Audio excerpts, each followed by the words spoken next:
Olá, gente. Bom dia pra você. Boa tarde se você tá vendo de tarde. Boa noite se você tá vendo de noite. Boa madrugada pra você se tá vendo de madrugada. E você que é aluno do nono ano especificamente, ou você que de repente, né, precisa rever esse conteúdo, né, seja bem-vindo, né? Vamos lá fazer agora a análise do que é para nós um tema ainda tão desconhecido, mas tão forte, tão pesado, tão importante, tão presencial, que ainda de certa forma nos afeta, que é sobre o socialismo chinês, ou melhor dizendo, a Revolução Socialista da China. Como que a China se tornou socialista, por que se tornou socialista, até onde foi parar esse socialismo. Hoje, né, até hoje impera, funciona o socialismo ali naquele lugar, então é algo assim que a gente precisa, né, ter uma atenção realmente adequada e saber então o que pensar desse assunto. Bom, só vou pedir de você um pouquinho de paciência, porque afinal a história ela é longa, né? Mas eu vou tentar aqui fazer de maneira muito objetiva, e que vocês possam entender também. Bom, gente, a história da China, se você não sabe, e se você for buscar outras informações em outros vídeos por aí, né, você vai perceber que se trata nada mais de uma história de longos conflitos, um conflito atrás do outro, vários conflitos ao mesmo tempo, entre diferentes famílias da China, desde antes de Cristo, passando pela Idade Média e chegando também na Idade Moderna. Trata-se de disputas de várias dinastias e uma dinastia atrás da outra, né? Sendo uma guerra às vezes pior do que a outra. E a pior das guerras que já aconteceu nesse período foi do início da Idade Moderna, chamado período da Guerra Civil, né? Que em chinês, né? Infelizmente eu esqueci o nome, mas eu acho que é uma coisa parecida com Sagnoto, ou algo do tipo. Bom, então, né? Agora, quando termina a Idade Moderna e chegando na Idade Contemporânea, nós vemos uma China que está aí mergulhada no que o mundo todo está mergulhado, que são as tensões da Primeira Guerra Mundial. E aí a China, então, né, ela acaba participando do conflito, não só por uma questão mundial, mas também por causa da influência e do expansionismo japonês dentro da China, que havia ocupado a região da Manchúria, que fica no sul da China, né, ainda lá no início da Primeira Guerra. Então, isso preocupou demais os chineses, né, e fez com que o Império Chinês, que então as dinastias milenarmente eram conhecidas, elas ficassem muito prejudicadas e não tivessem mais condições de governar. E aí fizeram um golpe em cima do último imperador chinês, que você vai rir agora, mas é somente um bebezinho de 2 aninhos de idade chamado Pu Yi, né? Ele viveu, né, de 1906 a 1967. Quando o golpe foi dado, né, em 1908, ele tinha então 2 anos, né? Olha, eu vou tentar mostrar uma foto dele para vocês, né? Se trata desse pequenininho aqui, olha, gente, né? Então, ele era o último imperador e foi muito fácil fazer um golpe em cima dele. Eu fiquei assim me perguntando como é que as pessoas podiam tratar ele como imperador se ele não falava ainda exatamente, né? Mas é impressionante como que as coisas funcionam. Então, ele foi o último imperador chinês do golpe de 1908, quando começou a República. Esse golpe, né, foi dado por Sun Yat-sen. Sun Yat-sen, né, ele governou a China até 1912. Governou entre aspas, porque a república que ele queria, né, que outros queriam com ele, não exatamente funcionou, né, por causa que houve, né, ainda muita divisão dentro da sociedade e dos militares chineses, além dos políticos, que ainda estavam acostumados com as dinastias e também estavam já acostumados em fazer uma espécie de república que não fosse exatamente conforme o Sun Yat-sen queria. Então, isso levou ele a um processo muito rápido de decadência e aí, né, ele ficou, né, então pouco tempo nesse poder.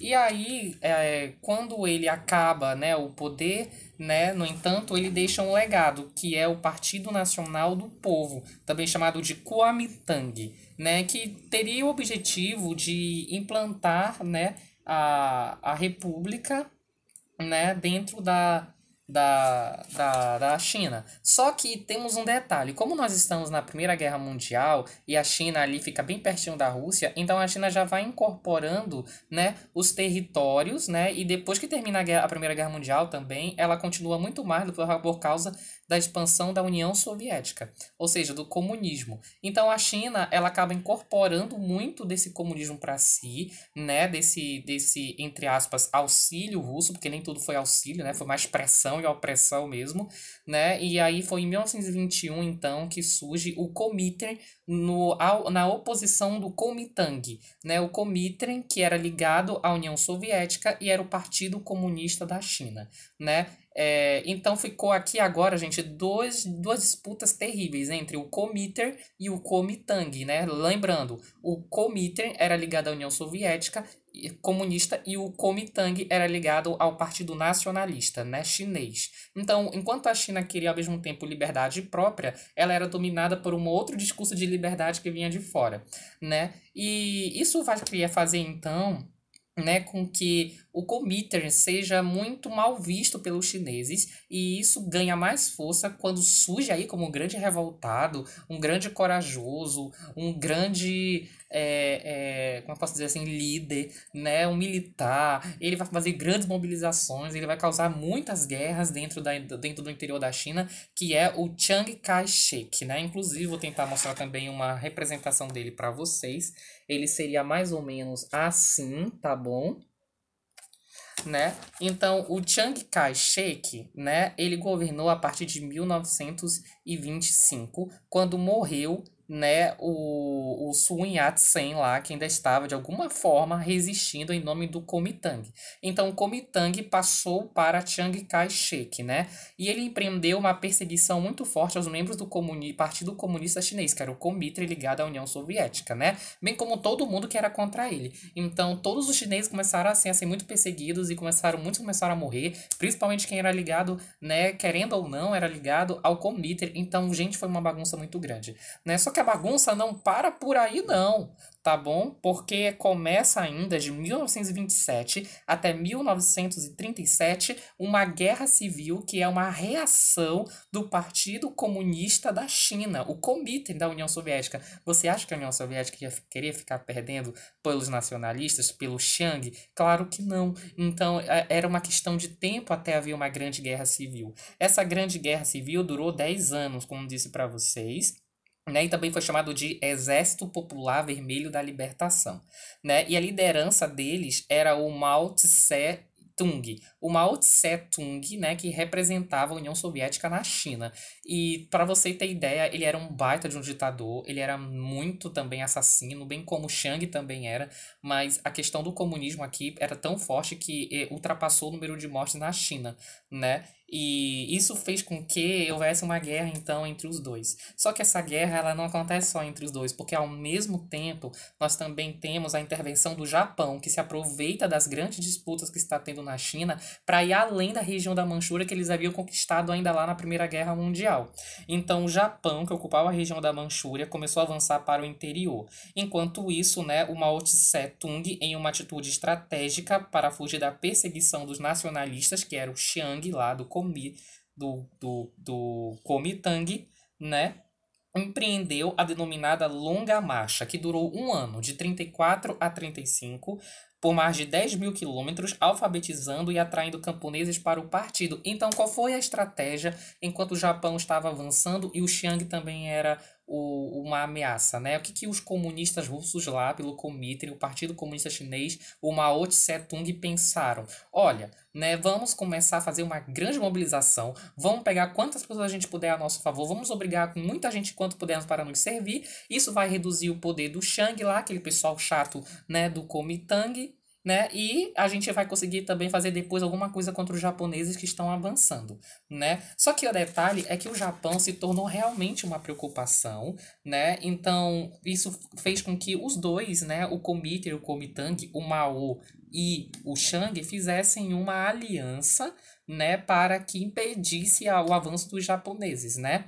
E isso aconteceu mesmo, né? Aconteceu e foi até o final da Segunda Guerra Mundial de 1945, quando finalmente o Japão é muito enfraquecido dentro da China, mas mais que isso, ele perde a Segunda Guerra Mundial, né, por causa dos abalos dos Estados Unidos, e se não bastasse ainda isso, sofre lá o que nós tantos também sabemos, que é a explosão das bombas atômicas em Hiroshima e Nagasaki. Isso arrasou demais o Japão mesmo, reduzindo ele ao pó, sabe? Reduzindo ao nada.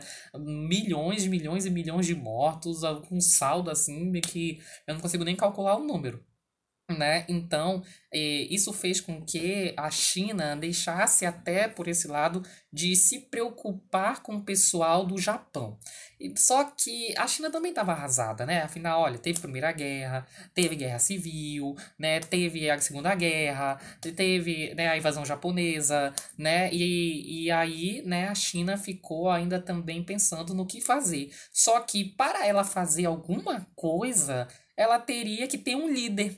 Ou seja, volta a questão da guerra entre o Kuomintang e o Kuomintang, entre o Mao Tse e o Chiang, né?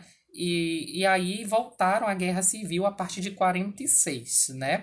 Só que o Mao Tse, né, ele também percebeu que tinha uma outra ameaça para lidar, que foi uma estratégia do Chiang naquele momento. Como o Chiang ele era mais adepto das questões capitalistas, ele aproveitou que os Estados Unidos foram ao Oriente derrotar o Japão para fazer uma aliança com eles para combater o comunismo chinês que era comandado pelo Mao Tse. Então, né, o Mao Tse, quando viu aquilo, ele acabou fugindo para Pequim, né? E aí então proclamou a República Popular da China, pondo fim à guerra e assumindo o controle do país em 1949. Isso deixou o Chiang mais enfraquecido, né? E ele teve que se mudar para a ilha de Taiwan, também chamado de Ilha da Formosa, onde formou um governo independente com o apoio dos Estados Unidos. Foi a República Nacionalista da China, ok?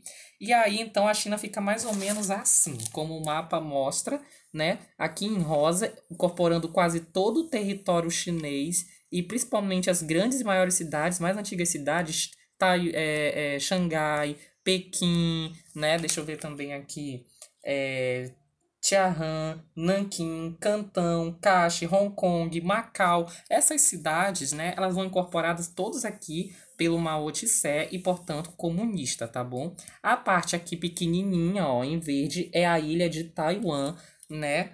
Com a capital em Taipei, onde funciona a China nacionalista, mais capitalista e liderado na época pelo Chiang, ok?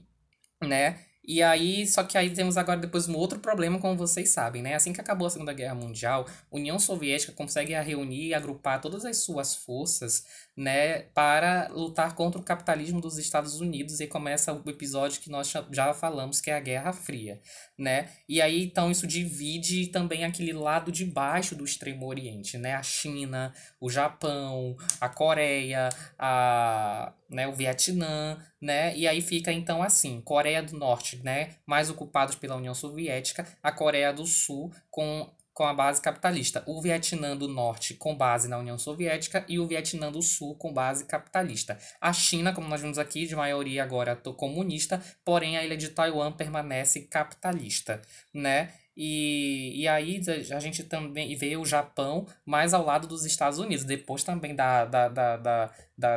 como ficaram arrasados, né? E os Estados Unidos prometeu uma espécie também de recuperação para o Japão na época. Então o Japão teve, né, e acabou ficando do lado dos Estados Unidos. Tudo isso, gente, foi decidido por meio de um acordo que nós já vimos aqui na nossa última aula, que foi sobre as conferências realizadas entre o Stalin, o presidente dos Estados Unidos, que era se não me engano, era o Franklin Roosevelt, e também, né, o líder Mao Tse. Tudo foi realmente bem acertado, né? A China também teve uma vantagem, ela não ficou só também na espreita, ela começou a fazer parte da ONU, né? E os Estados Unidos tentavam driblar a China desde então, né?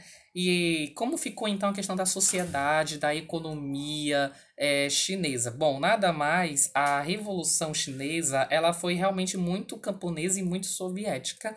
Então, a China tenta caminhar por esse período, fazendo pacto com a União Soviética, copiando o que a União Soviética fazia dentro dela, né? Então, foi assinado um acordo entre a União Soviética e a China, primeiramente, para começar a ajustar as coisas, né? Foi Tratado de Amizade, Aliança e Ajuda, né, de 1949, aonde o objetivo era fazer a nacionalização das indústrias e a reforma agrária, ou seja, investir no processo industrial da China, né, não deixando ela só camponesa, e também fazendo uma reforma agrária, distribuindo mais as terras, aí como é próprio do comunismo sempre querer fazer reforma agrária onde ele chega, tá bom?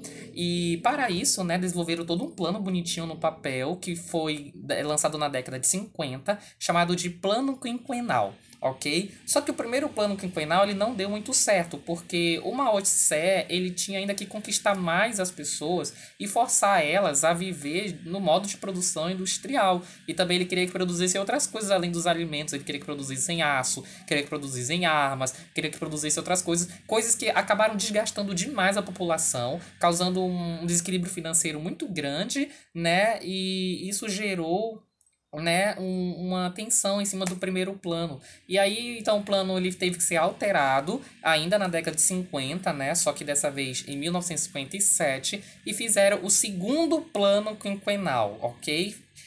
Só que esse segundo plano, como disse para vocês, não mudou muita coisa na prática, mas foi marcado pelo período da Grande Fome da China, onde morreram mais de 45 milhões de chineses de fome.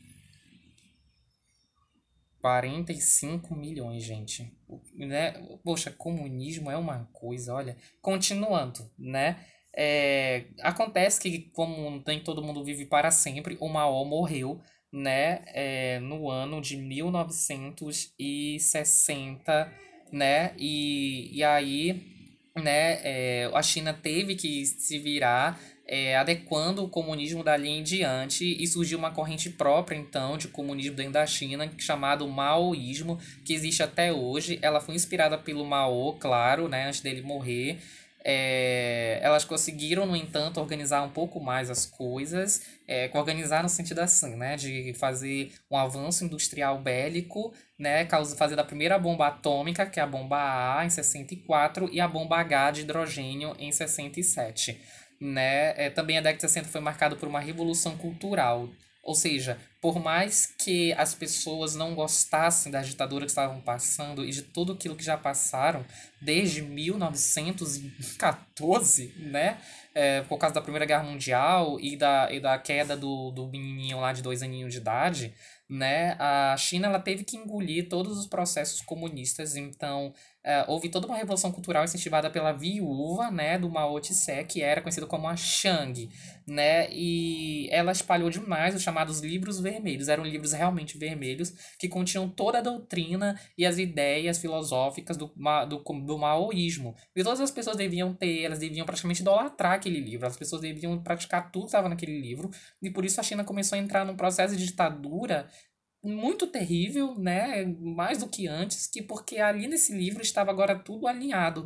Então todo mundo tinha que ler e seguir o que estava naquele livro, ok? Esse período ficou então marcado por outras violentas repressões àqueles que se opusessem à política de Mao ou se aproximassem das ideias capitalistas. Todo mundo que era contra isso de alguma forma, né, sairia prejudicado. Então houve muito mais mortes e desaparecimentos, ok? Para quebrar o gelo, né, digamos assim, como a União Soviética não estava conseguindo dar tanto recurso para a China, e também por causa que a China acabou desenvolvendo muito uma indústria bélica própria, com base no maoísmo, que o Mao ele era egoísta, né? Um egoísta é pouco, ele era super, ultra, hiper, né, egoísta, assassino. Então, acabou que a União Soviética ficou com inveja da China, né, dizendo: ô China, eu te queria, mas você tinha que seguir meus planos. Não quis seguir, sinto muito, não vou mais te apoiar. Fique aí com seu maoísmo, que nós ficamos aqui com o nosso leninismo, com o nosso trotskismo e com o nosso marxismo stalinista. Então, né, ficou assim uma questão de muito embate, e a União Soviética largou a China em 1962. Ok? Em 1976, então, né, além do Mao, morreu o outro líder, né, que era o Chu Enlai, e aí surgiu então a nova figura na China, que era o Deng Xiaoping. O Deng Xiaoping implementou uma nova reforma econômica, abrindo o mercado a investimentos externos com o objetivo de avançar no sentido da agricultura, da indústria, da defesa, da ciência e da tecnologia. Para isso, ele criou as ZEEs, ou seja, né, as ZES, né? O que é isso? As Zonas Econômicas Especiais, onde eram centros abertos aos investimentos estrangeiros dentro do litoral japonês e permitiram, a um médio prazo, o desenvolvimento da economia de mercado da China. Em 79 foram relatadas as relações diplomáticas com os Estados Unidos, né? Então, os Estados Unidos começou a apoiar um pouco mais a China, porque também a China pedia, a China estava gritando por socorro. E aí, nessas horas, gente, do socorro, né, do aperto, todo mundo tem que ir atrás aonde consegue, por mais que seja seu inimigo, que você não gosta daquela pessoa, você não gosta da pessoa, mas você sabe que de alguma forma um dia precisará dela. Então, eles deixaram os Estados Unidos em stand-by até que finalmente surgiu o momento de pedir ajuda. Isso aconteceu em 79, ok? E em 85, né, também foi estabelecido um acordo de Hong Kong com os britânicos. Em 97 e 99, as relações, né, com a União Soviética depois foram reatadas também. E isso afastou, né, assim, de alguma forma, os países capitalistas que já estavam em alianças com a China. Mas, de alguma forma, eles começaram ainda a enviar estímulos, né, do capital para a China, e a China, de alguma forma, também fazia seus acordos lá com esses países capitalistas, mas ela não podia fugir da situação que realmente ela estava mergulhada, que era dentro do comunismo. Então, a União Soviética depois teve que reatar com a China, e a China aceitou esse acordo, né? No entanto, o que eu quero dizer com vocês é que da década de 80 para cá, o governo de Deng Xiaoping foi marcado por uma reforma econômica muito grande, né? E reagindo então ao rígido controle, em 89 acontece o que nós também já sabemos, que foi o impacto dentro do comunismo, foi considerado a queda do comunismo no mundo, que foi a queda do Muro de Berlim. Caiu o Muro de Berlim, caiu o comunismo, as pessoas estavam já desesperadas. A Alemanha, então, né, que estava mergulhada dentro da ameaça, né, comunista e também capitalista, né, dos Estados Unidos, estava finalmente mais livre. O mundo parece que estava voltando a olhar, né, de novo para um horizonte, a acertar as coisas, né, a se livrar do comunismo, e o capitalismo estava crescendo mais e mais. E isso fez com que realizasse, então, dentro da Praça da Paz Celestial na China, uma enorme manifestação estudantil em defesa também da liberdade democrática, né? Durante instantes, o mundo todo assistiu a um estudante desarmado enfrentando os tanques de guerra em plena praça, e o saldo dessa manifestação foram de 3.000 mortos. Afinal, a China não queria perder seu comunismo, que estava construído durante tanto tempo, né, apesar da queda do Muro de Berlim. Acabou por União Soviética, mas a China queria mostrar resistência, ela queria ser China, entendeu? E aqui tem uma foto, né, de 89, como o livro citou para vocês, desse fenômeno incrível, onde a pessoa não aguentou tanta indignação, e mesmo parecendo muito absurdo, ele se colocou na frente dos tanques de guerra, né? Aqui, ó. Né? Por causa da resistência comunista diante das revoltas populares. E você sabe que aí com certeza morreu mais gente ainda, né? Então, em termos econômicos, a China integrou-se ao processo de globalização com uma produção consistente, apresentando altas taxas de crescimento econômico. Desde então, os produtos começaram a ser marcados com a frase que nós já sabemos, que é Made in China, né? Que são colocados nas prateleiras do mundo todo. Entretanto, a China continua a ser um país politicamente socialista e autoritário, que procura aliar características econômicas capitalistas e socialistas, né? A China, ela quer o mundo hoje, então, meus queridos, assim, a seu favor, né? Ela quer que as coisas girem em torno dela, e para isso, ora ela fica mais adepta do comunismo, ora ela fica mais adepta do capitalismo, mas ela se considera em essência capitalista, e o Mao lá é super ainda respeitado, né, seguido e tudo mais, né? É claro que ele também foi perseguido, a viúva dele, né, que colaborou muito para tal revolução cultural, para que todo mundo praticamente idolatrasse o marido dela, foi também perseguida, ela, principalmente pelos nacionalistas ali do Shang, né? Mas acabou que durante toda essa história, gente, muita coisa não aconteceu de diferente. A China continuou comunista, o capitalismo lá ainda é fraco, mas é ainda um incentivo. também como é comunista, né? Tudo que não convém ao comunismo, principalmente o comunismo chinês, não é aderido. Então o cristianismo não é aderido lá, a fé não é aderida lá. Também a questão, né, da vigilância, né? Todo o povo é muito bem monitorado. A China, ela tem o país que tem mais câmeras no mundo todo, né? Mais câmeras mesmo, assim, além da Coreia do Norte. Então, tudo é muito supervisionado. Não é mais a China dos imperadores, mas eu, Eric, na minha mera concepção do que eu já estudei sobre a China comunista ficou muito pior do que a China dos imperadores, né? Então, que infelizmente é um país marcado por muitos conflitos, muitas adversidades, muitas mortes, mas ela ainda se manteve de alguma forma, se mantém no mundo e se firma aí, né? O Japão, como nós já sabemos, ele continuou capitalista, ele renasceu das cinzas mesmo, né? Literalmente, com grande aliança dos Estados Unidos, e hoje é uma das maiores potências do mundo. Já é um país diferente, é uma sociedade muito mais pacífica, culturalmente admirada, né, e muito mais conhecida no mundo do que a própria China, né? E você vê então por que que a gente sabe mais de Japão do que de China, e você hoje entendeu por que que a China é o que ela é e como isso nos afeta, tá bom? Esperemos então aí dias melhores para a população mundial e a população chinesa. Bom, muito obrigado, gente. Beijos, abraços para todo mundo. Dê o seu like, deixe seu comentário sobre o que você achou de ter conhecido mais sobre a história da China, né? E a gente continua bem aqui resistente nessa quarentena. Grandes abraços para todos vocês.